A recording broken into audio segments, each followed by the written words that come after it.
Hi there, I am Caroline O'Connor, and I met Jake and John a couple of years ago when I was a designer in residence at Google Ventures.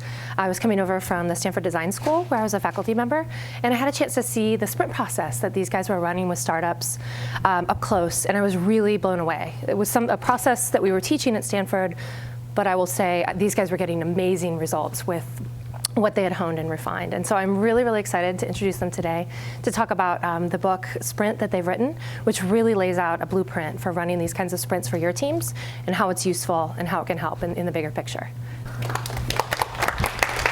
Thank you, Caroline. Thanks, you guys. So before we have a little discussion, I wanted to talk to you guys about where the sprint process came from and tell you a little story about it. So it all begins back in the year 2003, and it was that year that my first son was born, and that's a picture of him. And and I have to tell you that when my son was born, I kind of freaked out a little bit because I had this realization that he was going to be growing up. He was going to be a baby and then a toddler and a kid, and this whole sort of life was going to be going on. And when I went back to the office, I realized, well, every day I'm at the office, I'm kind of like missing that. I'm missing out on a piece of his life. And so what I do at the office should really matter. I should be making the most of those hours and days that I spend away. And so I thought, well, I'm going to take a look at what I'm doing. And I thought about my work week, and I looked at my weekly schedule, and it looked kind of like this. It was meetings. People would schedule me for meetings. I'd say yes. I'd schedule other people for meetings. They'd say yes. And if I ever wanted to get anything important accomplished, I had to kind of wind my way through this obstacle course of meetings. And I realized I wasn't really doing the best use of my time by winding through those meetings, and I was checking email and just kind of churning a lot of the time. So what I decided to do was get productive. And I read every book I could find on the topic. I read, the 4-Hour Work Week and Getting Things Done and Brain Rules. And I experimented with different kinds of to-do lists, and 5 over the course of, a couple of years. Pretty crazy. And over time, I did get productive in those little windows. When I had a gap between meetings, I would make the most use of it possible. And a few years later, in 2007, I was at Microsoft in those days, and I left and came to Google. And when I came to Google, I thought, oh man, I can't wait to see what the days are going to be like at Google, because Google is this crazy new place. What's it going to be like? And it turns out, as you guys might know, that it's kind of the same. It's just there are a lot of meetings. But I had honed these sort of productive skills for those gaps between meetings, and I knew how to get things done. And I also found that at Google, there was a real spirit of experimentation. And there was a spirit of experimentation in the products, but also in the way people worked and the way teams worked. People were willing to experiment with how they conducted their execution on things. And I started to do a new kind of a quest to make the team process better. And I imagined, what if I could just sort of wipe the week clean, wipe the calendar free of all those meetings and start from scratch. And so I started doing day-long workshops with teams, and then a couple day-long workshops, and eventually ended up with this sort of week-long process that I call a sprint, and that's what we're going to talk about today. And I took this sprint process in 2012 to Google Ventures, which is now called GV because since the alphabet thing, we've lost all of our letters. So we're just GV, and at GV we have this interesting challenge because we're investing in startups and we want them to be as successful as possible.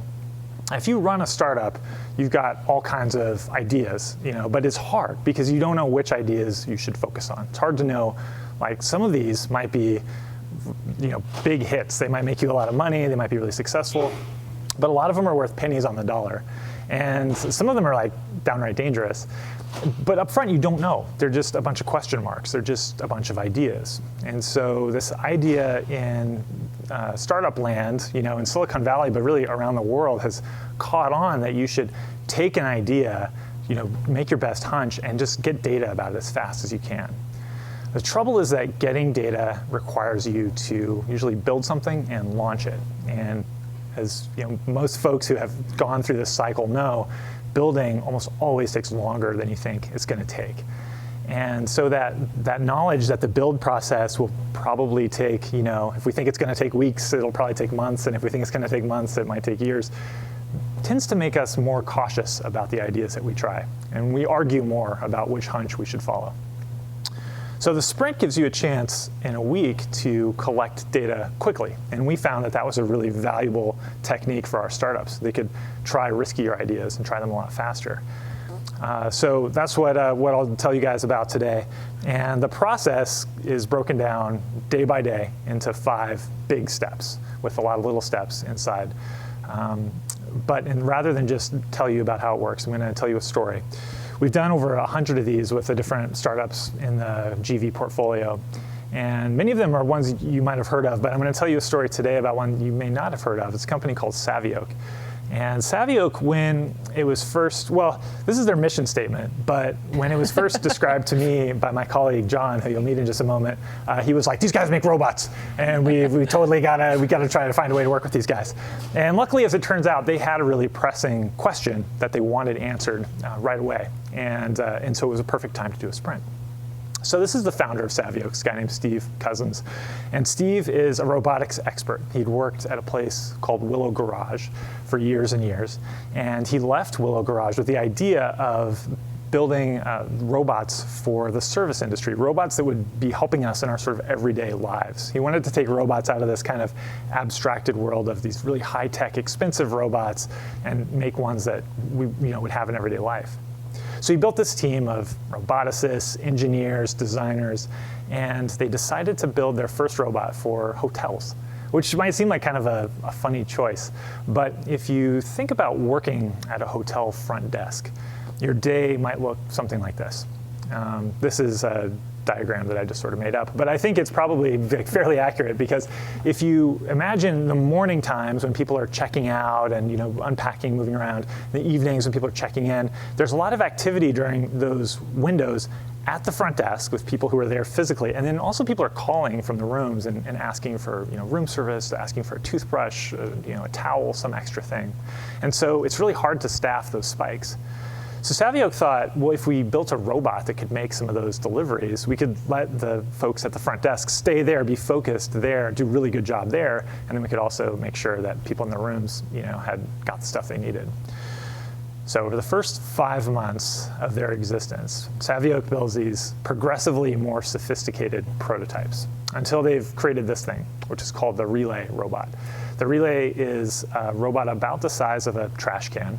It is self-driving, so it can sort of autonomously navigate the hallways. It's got a little hatch on the top with a locker in it. So at the front desk, you could put in a towel or a toothbrush or whatever, close it up, type in the room number, and then the robot would drive, even call the elevator, ride the elevator, and make the delivery right at the room door.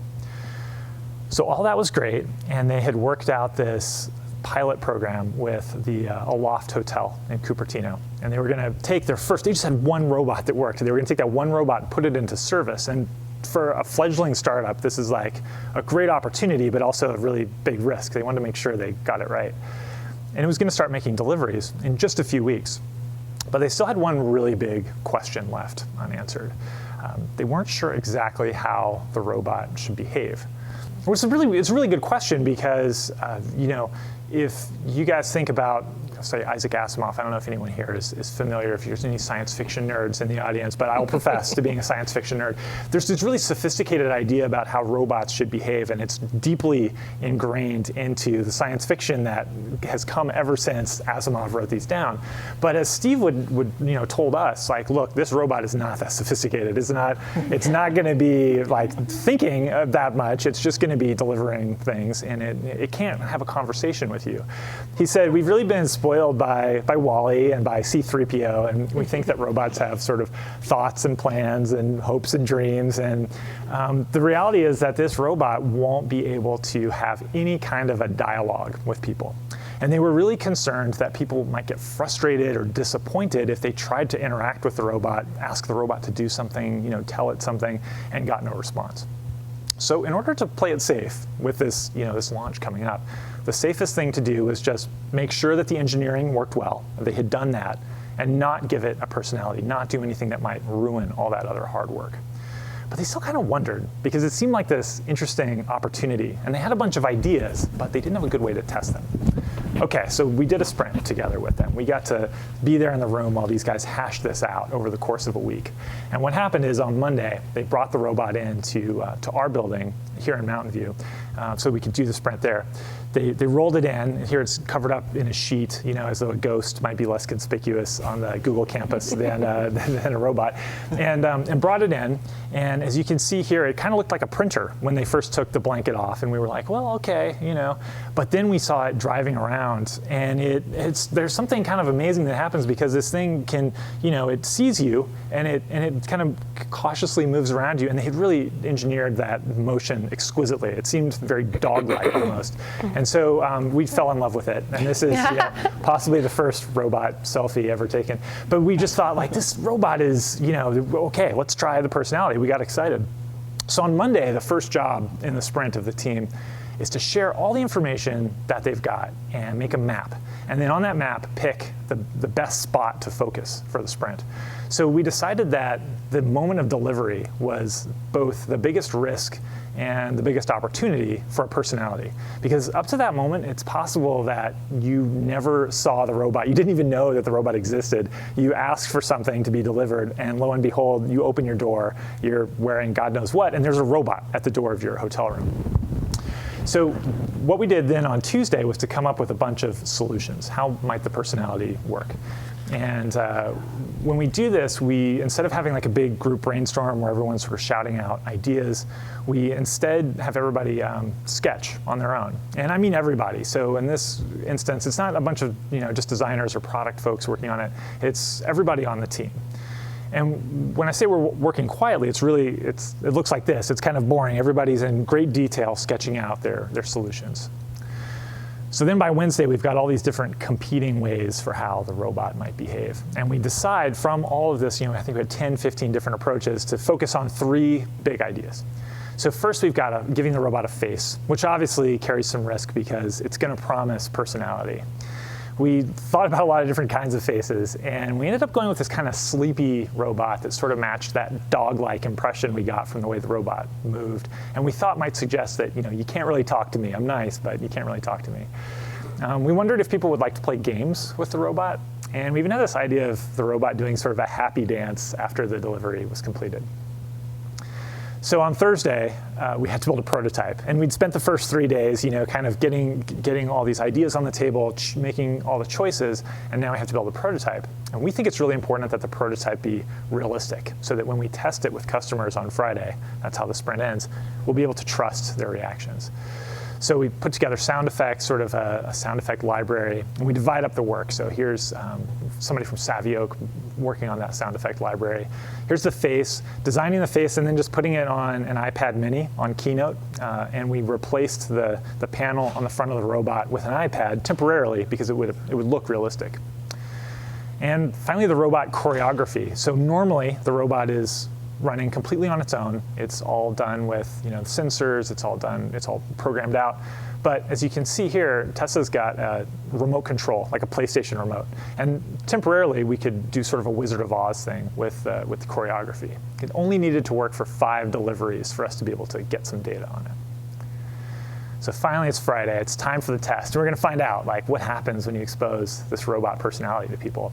And what we did, and what we always do, is to do these one-on-one interviews. So in this case, our partner, Michael Margolis, came down to do the tests. And here's a photo of him in front of the hotel. And he comes in at 7 in the morning and starts sort of rigging the room up for the test.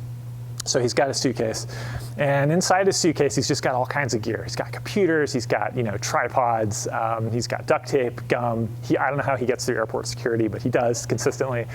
And with the help of the Savvy Oak team, they're making sort of a makeshift research lab out of the hotel room. So they're wiring up these drop cams so that we'll be able to see as the robot kind of moves into position. And then at 9 a.m., it's time for the first test, the first one-on-one interview. So I want you just for a moment to imagine, put yourself in the shoes of this first customer who shows up. And earlier in the week, you responded to an ad on Craigslist and for a usability interview.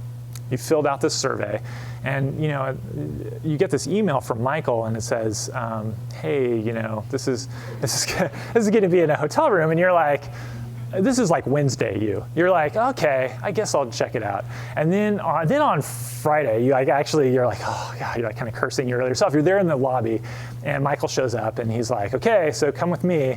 We're going to go up to my hotel room, and you're in the hotel room, and like there's all these cameras, and you're just like, you're probably a little weirded out. But this just goes to show that even under the most potentially awkward of circumstances, you actually can get good, honest reactions from customers. Because what Michael does is he puts the customer at ease. So he's wearing his work badge, in the hotel, which doesn't totally make sense, but does show that he is who he says he was. He's got like a clipboard. His body language is even very careful, and he's asking questions of the customer. He's saying, tell me about your hotel routines when you check in. Where would you set your suitcase? And if you found that you had forgotten your toothbrush, what would you do? And they say, well, I guess I'd call the front desk and ask where to get one. And he says, okay, why don't you go ahead and call the front desk? Here's the number. So this first person, she calls the front desk, and this is actually the phone number of Allison from Savioke, who says, oh, sure, I'll send a toothbrush right up. So meanwhile, we're back watching over video, and we can see on all these, it's kind of like this like FBI setup, because we've got all these cameras. And we know that like the robot is coming into position from inside the room, she doesn't know. And the robot drives into position, open the door, and we can watch the reaction to the personality. We can watch her take the toothbrush and see, does she talk to it? Well, what happens? And so we get to watch this 5 times throughout the course of Friday. We get to see 5 totally cold reactions to this robot, and we get to see what happens. And it turns out that 5 is enough to give you these big patterns of things working and not working. So it turns out that nobody wanted to play games with the robot, which was good because that would have been a lot of engineering work. We were able to sort of cut that right off the bat. But the face worked. No one also had any inclination to have a conversation with the robot, to ask the robot to do something verbally. That didn't happen. So the face was a big success. And the dance even worked. They even found the dance, which when described in the abstract didn't sound that great, honestly, but it was quite delightful in real life. This is a little video of what the robot looks like now out in the wild. And Savioke launched with this sort of robot personality, and they now have sort of more orders than they can fulfill. And as you can see, there's this very simple eyes. The dance is really just kind of rotating, but it all gives this kind of delightful feeling to the robot. And it turned out to be something that guests absolutely loved.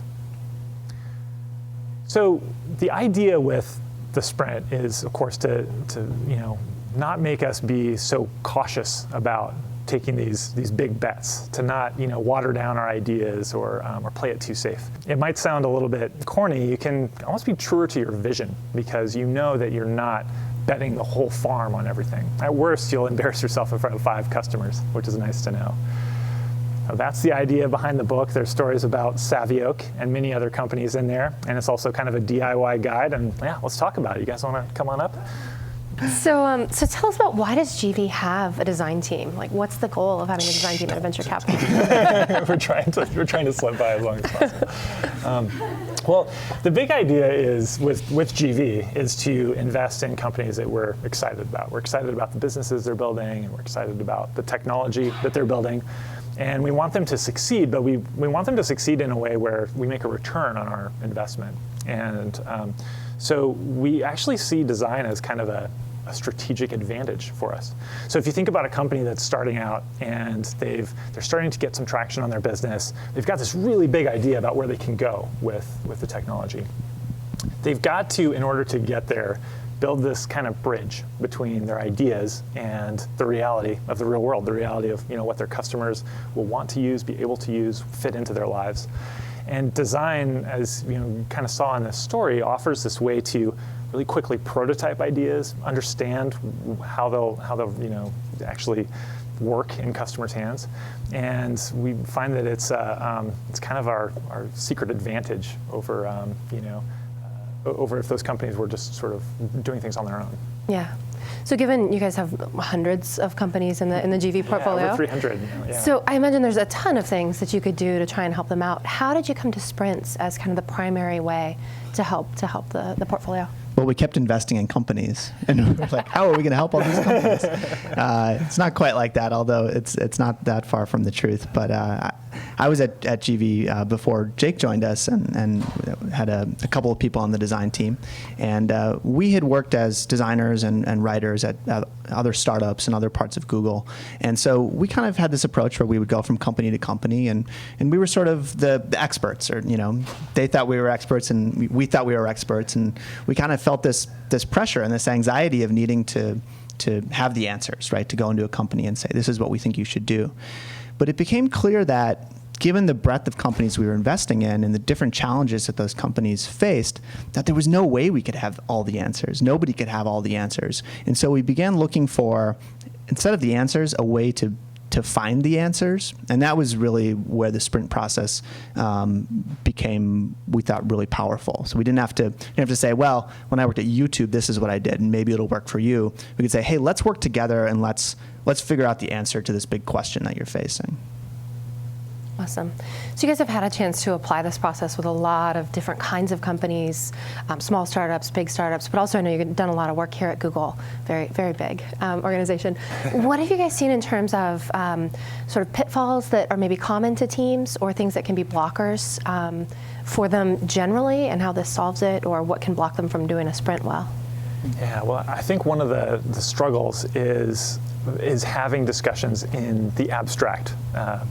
John calls this getting stuck in abstract-topia, where you sort of know when you're going to have to build something that it's a big decision, and so we debate. We wave our hands in conference rooms and try to anticipate how people will react in the real world.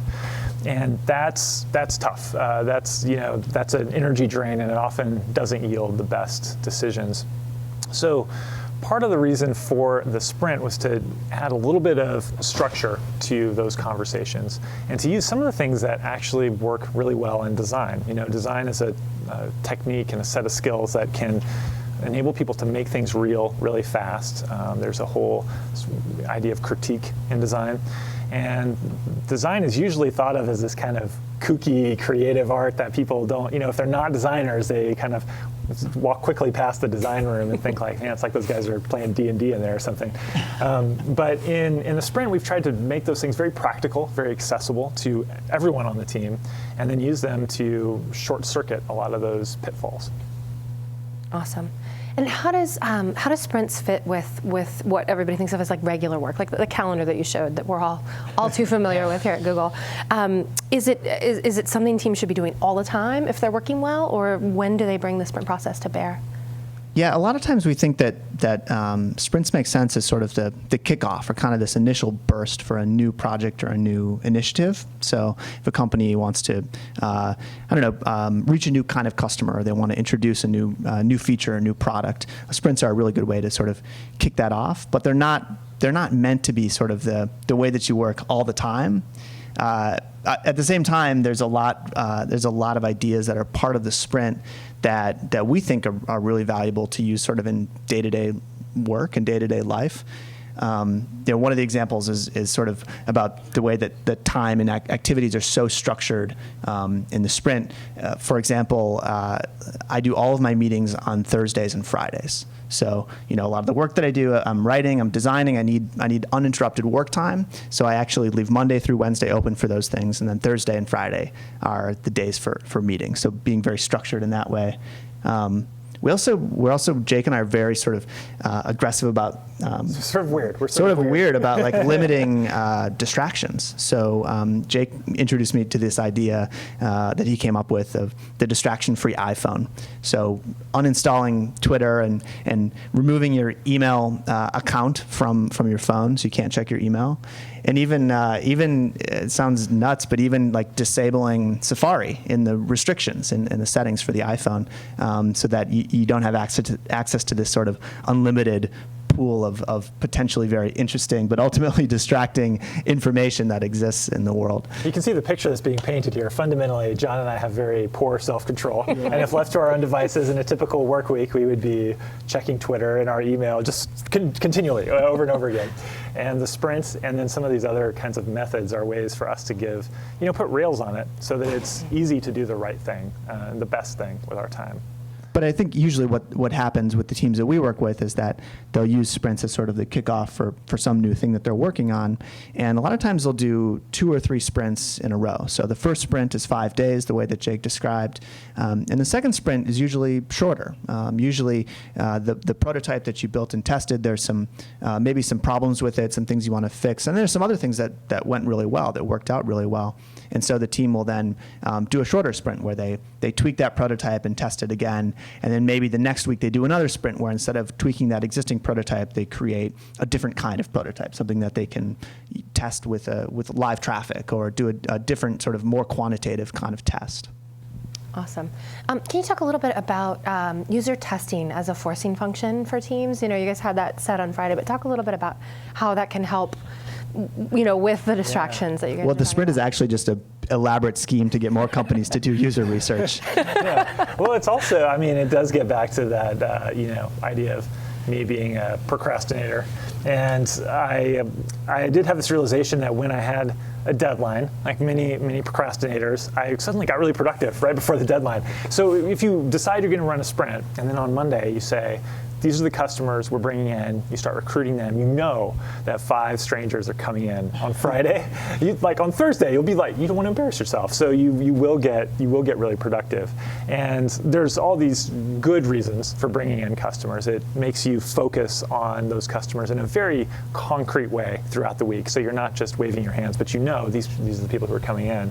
And it also gives you data right away. It's the very fastest way that you can get some data on a complex idea like the ones that we put into a prototype. But that forcing function is a very real, very powerful part of having people show up.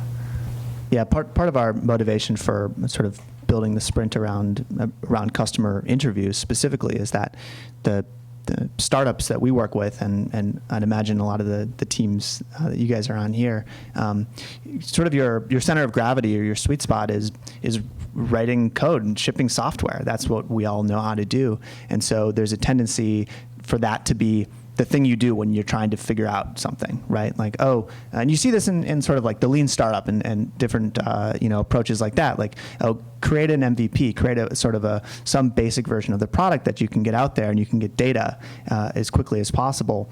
But we think there's this amazing shortcut, which is creating this realistic prototype, and then instead of having to launch it and having to analyze the data, just watching people react to it. We think that's it's not a replacement for sort of quantitative testing and launching something in the wild, but it gets you a different kind of data. It gets you this really rich qualitative understanding of which things are working and which aren't. And the best thing is you can do it in a few days instead of weeks or months. Yeah, you can try a sprint once, do that experiment with your team, try working in a different way. And it all comes with the sprint, and then you can see how it works. So for partners at a venture capital firm, you guys have pretty unusual backgrounds. No top hats or monocles or that I've ever seen. I just left it at the door. Can you tell us a little bit about sort of how you came to be partners at GV? Well, that's a very long story, Carolyn, but I'll begin at the beginning. I won't begin all the way at the beginning, but I studied art and painting in college, which was, generally speaking, not helpful for any of the work I did after that. But I've always been interested in computers and and in making things. And when I was a kid, I would make games on the computers and test them on my unwilling friends, not knowing that was basically what I'd end up doing sort of forever, only not with games. But for me, the process that led me to GV was, ironically, not about having a ton of startup expertise. I've learned a lot about startups and built that by being at GV, but actually just having this sort of interest in figuring out how teams can use design and how teams can make better use of their time. So it was the opportunity at Google to really test that out and experiment over and over again and make the process better that gave me the experience that I needed to be able to start doing that here. But you have another very different road to GV. Yeah, I got my start in journalism. I was actually introduced to design by working at a newspaper, and so I sort of accidentally found my way into this really interesting kind of design work. So every day I would come in, it was a daily newspaper, I would come in and the editors would say, okay, here are the stories that we have for today's paper, for tomorrow's paper, I guess. Here are the photos that we have, and here's sort of the priority. These are the most important stories, these are the least important. And so I'd kind of do this puzzle of putting the paper together and figuring out how everything fit. And then it was a paper that was distributed on a college campus, the University of Wisconsin. So the paper would be printed, and then I would go to class the next day, and I would actually watch people read the paper. So I was like doing usability testing without really knowing it. And in a lot of ways, that experience kind of that crystallized like my approach to work, trying to get in a lot of reps, trying to create environments or seek out environments where I could get in a lot of these little loops of trying something and then seeing how it worked with customers and then fixing it and making it better the next time around. So after that, I worked at a startup called FeedBurner as a designer. We were acquired by Google, worked at Google in Chicago, worked at YouTube doing sort of product design, UX design work all along. And I was always attracted to GV for a lot of the same reasons as Jake. You know, I wanted to this opportunity to work with so many companies working on so many different things. I saw it as another, as being sort of like being at the newspaper again. You know, I knew that I was going to have these loops. I was going to have this opportunity to try things, make them better, and try them again. Awesome. Awesome. So the question is, how do you make sure that the small sample of users that you're getting relates to the larger sample that you're going to be working with? Well, one of the great things that happens in the course of setting up the customer interviews is early in the week, you talk about all of the different customer types who you have, and you figure out, well, okay, we're going to focus on this group. And what happens when you make that decision is you start to get very real about what defines that group. Because if we want people to come in who look like that, you know, who use that kind of software, have that kind of job, whatever it is, then you realize, well, in order to get them, we're going to need to post an ad here or contact our network of folks here, and we're going to need to screen people out. We're going to need to recruit a lot of people and put together a survey where we ask them questions, and we want the results of those questions to tell us, is this our customer or not? And it's that survey, that sort of screener that we use that helps us make sure we're getting the right people. But that exercise, having to do that, is something that we find many teams at all kinds of companies, small and large, defer. They talk in sort of broad brushstrokes about their customers, but the sprint makes you get very specific because you want to make sure you get the right people in. Yeah, and that exercise on Monday of creating the map is also really helpful because you avoid the temptation to think in terms of personas and what kind of person it is, and you think more about what situation is the person in and what are they doing? What's the task they're trying to complete?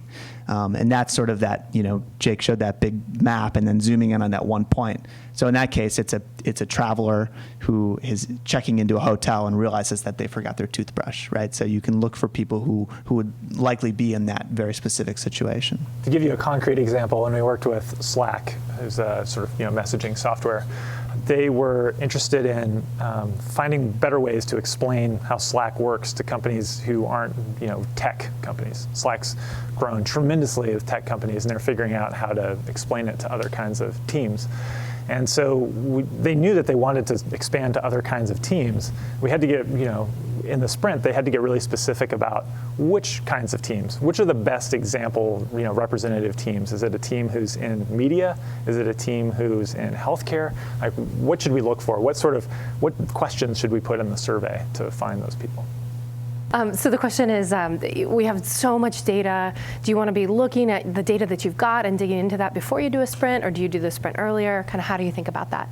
Yeah, so there's maybe three things. I'll remind myself, there's three things I want to mention.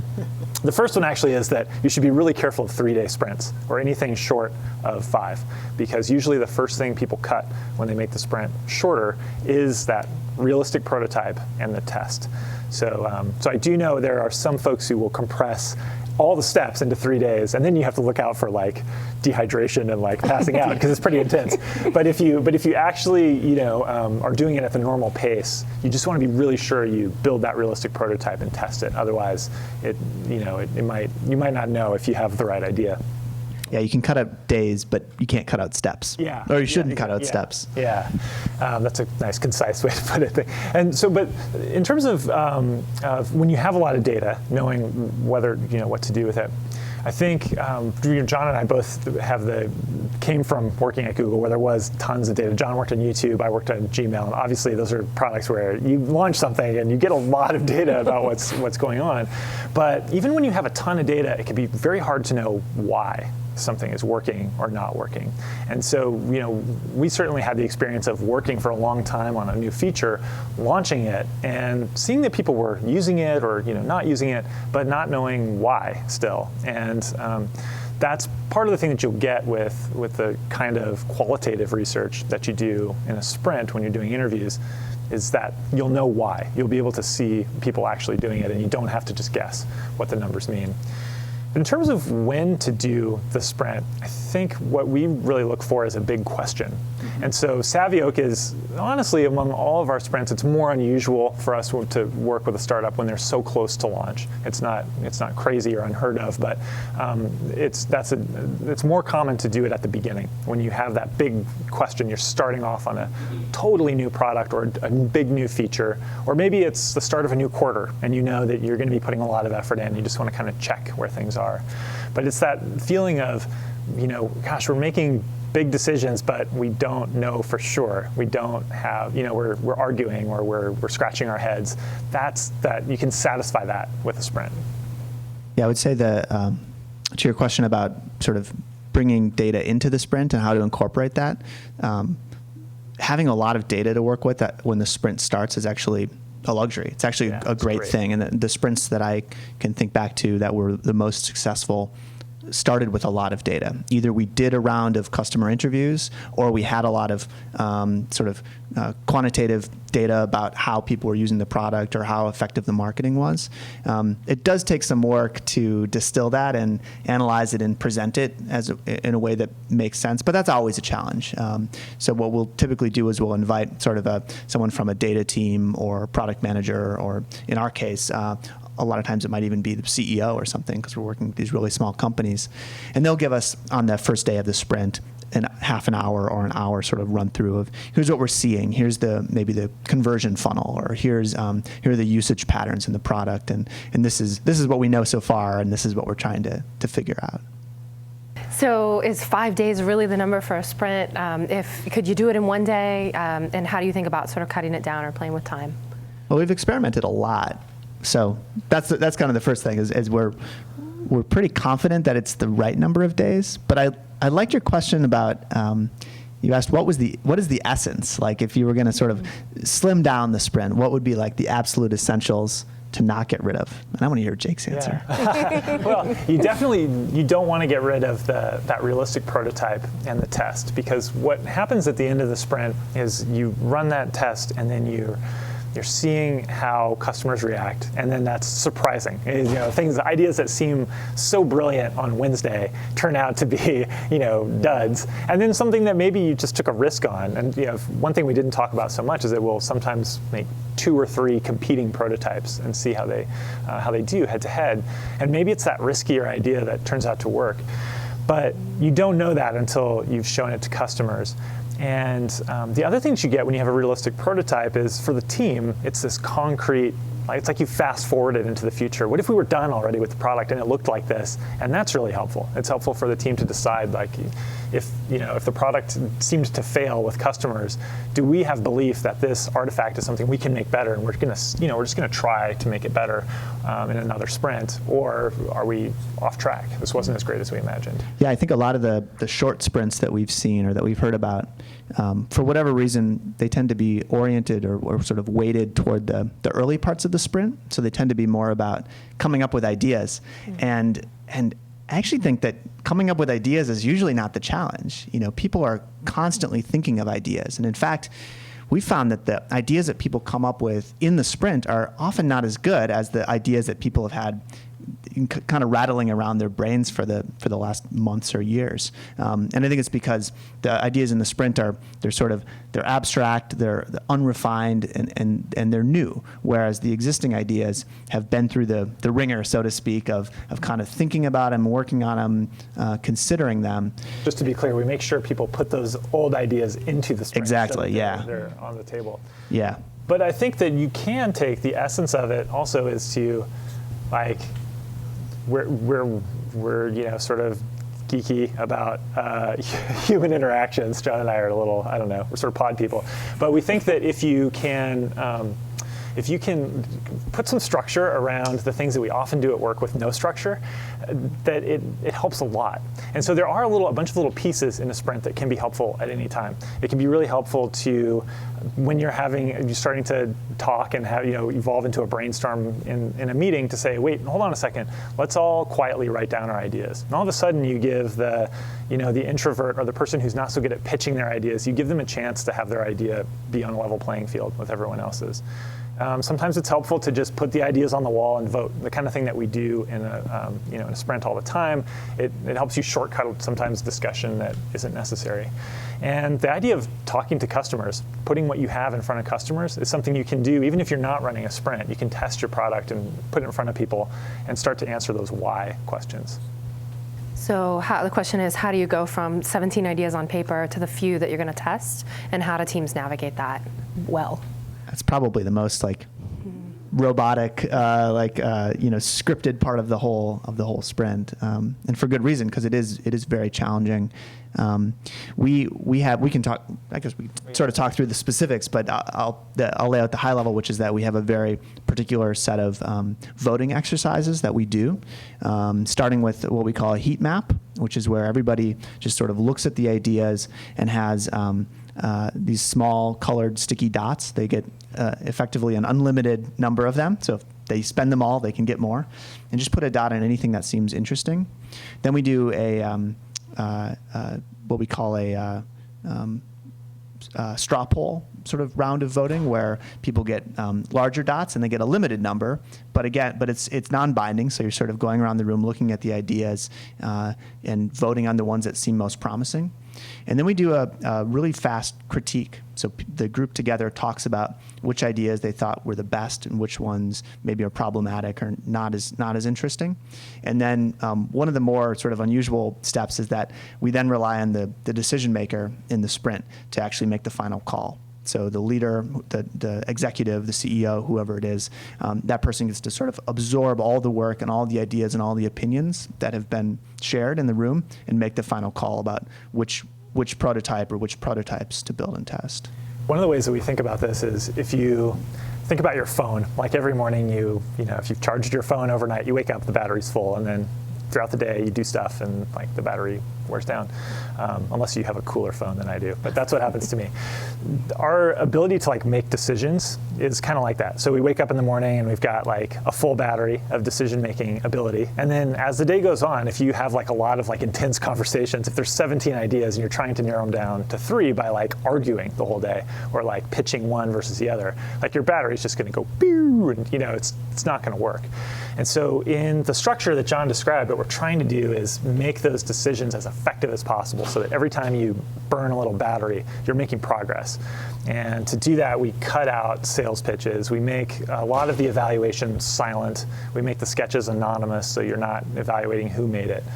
And then ultimately, when it starts to be the hardest part of the decision, we turn it over to that one person who we know will make an opinionated call. So we don't have to worry about groupthink. We don't have to worry about watering down and getting to a consensus. We're just saying okay, look, decider, you make the call, and then we'll find out. Right away, we'll get data, so you can take a chance. So the question is how do you modify this for situations where humans are not the end consumer? So. Yeah. Well, I think that's a really interesting question, and I don't think we've done a sprint like that. But I'll give you an answer that's I'll start with a bad answer to that question, which is that for most things, and you may be talking about an exception to this. For most things, there is some point at which the product does touch a human.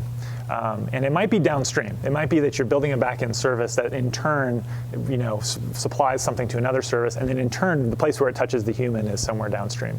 But fundamentally, humans are the problem. Whenever anything, you make something and it doesn't work well, there's a problem or people don't like it. It's that surface area where the human touches it that's usually the unknown. And so we often think like, well, where's that human touch point? What is it? It might not be, like a software interface. It might be a sales conversation. You might be building backend that's going to supply functionality with the expectation that we'll be able to sell this to a third party, or that it'll enable us to do some new kind of query that people will want to, searches that they'll want to run or something. I'm just making this up, but that idea often helps us get to the root of the question, which is about what will people do? People are the ones who are hard to predict. Now, if that doesn't work, the answer that's slightly better, but I'm waving my hands a lot more, is that you try to prototype what you would be supplying if all of the coding was done. And you say, during our day, when we're prototyping on Thursday, we're going to be faking that part. And then we're going to be somehow manually supplying that to whatever's on the other side and seeing what comes out. I'm not a backend developer, so you're probably just laughing at me, but I think that might be the idea. Okay. I was going to suggest that she change the test to try to come up with the test that we do, our customer interviews, but there might be some other kind of test that you could think up. And yeah. I'm also waving my hands, but there might be a different way of sort of validating whether an idea or an approach is any good or not. A big part of the magic is that constraint of 5 days, and we're going to we know that the steps in the sprint will provide us rails to evaluate ideas, make decisions, and then very quickly try something. And it might not be right, but for me, there's so much frustration when you spend weeks or months doing that sort of discussion and trying to decide. And so, it might be just a different kind of test, and you commit to doing the sprint to have something at the end so you can see what it might be like. I have one more I wanted to throw at you guys. You talk a lot about the value of having like the whole team watch the user testing and really see it for themselves and be connected to it. I found that to be really challenging at Google, given the calendar situation. Yeah. And so then you end up with challenges to a data set of an N of 5.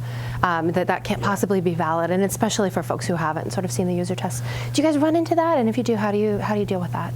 Well, that idea of having everyone watch is really important. And one of the reasons why it's important is that if everybody can't watch together, then it often falls on one person's shoulders to conduct the interviews and then communicate what he or she saw in those interviews to everyone else. And that person has to be really convincing. Yeah, incredible. And it's a lot of work, and there's a time delay to put that information together. And so if you get everybody in the room together on Friday watching it, this magical thing happens where there's no argument about what people saw. And there's also, we've never had a sprint where after watching 5 interviews, people, no matter how much of hardcore data nerds they were, didn't say like, oh yeah, it's clear what the big findings were, what the big patterns were. Because by that 5th person, you're just starting to see the same things that you saw earlier happen again. There's like nothing new. And I don't know if you want to talk about why 5. Well, I was just going to add something and talk about sort of one of the mechanisms that we use to sort of make sure that people stick around for the research and actually watch the research is by making sure that the people in the sprint all participate in the creation and the selection of those ideas, so that everybody is sketching, everybody's involved in that decision-making process, everybody's involved in the prototyping, and the reason that's important is that then those people really want to see what's going to happen in the test. It's like people are then like they're into it. They're in suspense. They want to find out if their ideas are going to work out or not. So, by making sure that that the entire team is going to participate, even if that means a smaller core team who's going to be really focused, it creates an incentive for those people to stick around for the end. There's a study done by Jacob Nielsen in the 90s where he evaluated hundreds of these kinds of interviews to see at what point, the sort of learnings trailed off. And it turns out that whether you interview, 5 people or 30, by the time you've talked to 5, you'll see 85% of what you'll ever see. And so you're better off, that's the point of diminishing returns, you're better off then turning your efforts to doing, a new prototype and fixing it or changing it.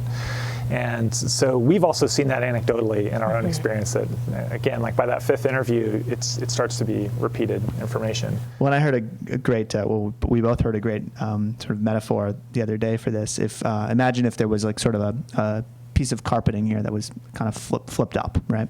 And people were coming up to ask us questions or something. And, there were 20 people were going to come up and ask a question. And the first 2 people tripped on the piece of carpeting. Would we need to watch the other 18 people all trip on the carpeting?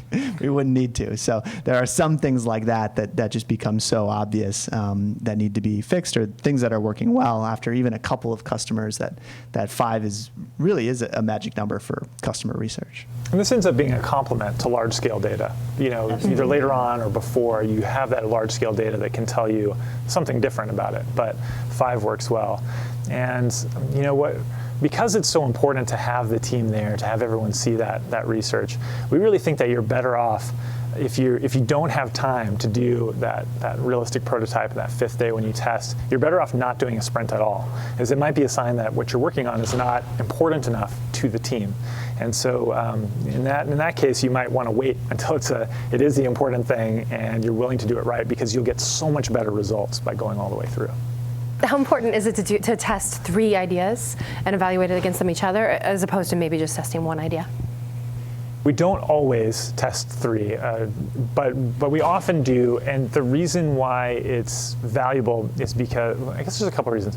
One is that if you have 2 or 3, you can take bigger risks. So you're less likely to try to, make this really tough call between 2 promising directions, or to try to sort of water them down or merge them into one idea. The other thing is that, frankly, we've done this enough times that we know how often we're wrong. We know how often founders, anybody who's a decision maker, is wrong. It just turns out that humans are unpredictable, and when you show them this new thing, it's really hard to tell how they're going to respond. And so you just increase your hit rate. If you've got 2 or 3 different things, it turns out that the chances that one of those is the right one is much, much higher. In the Savio story, there were 3 different ideas, but they were all packaged into one prototype.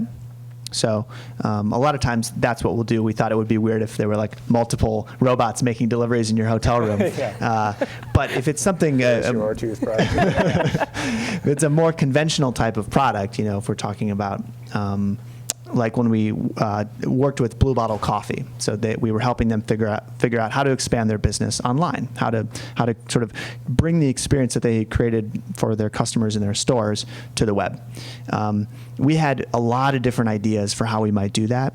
And what we did in that case was we took those different ideas and we created 3 separate prototypes. And what it looked like to the customers we tested with were 3 different websites where you could buy coffee. 3 totally different coffee companies. They even had different brands. We made up fake logos. They had different color schemes. And so that's a really powerful way to test when you have ideas that are completely in conflict. With Savio, the face and the games and the dance were not in conflict, so we could put them together. But if you have ideas that are in conflict, these multiple competing prototypes with fake brands, they create that illusion for the customer that they're looking at real stuff, and they're just sort of reacting and thinking out loud and telling you like, oh, I don't really like this one because of, it seems, I don't know if I can trust it or whatever. You're sort of watching them shop between these different options. Thank you guys so much. This was really, really interesting. Yeah. Thanks everyone for coming. Thank you. Thank you.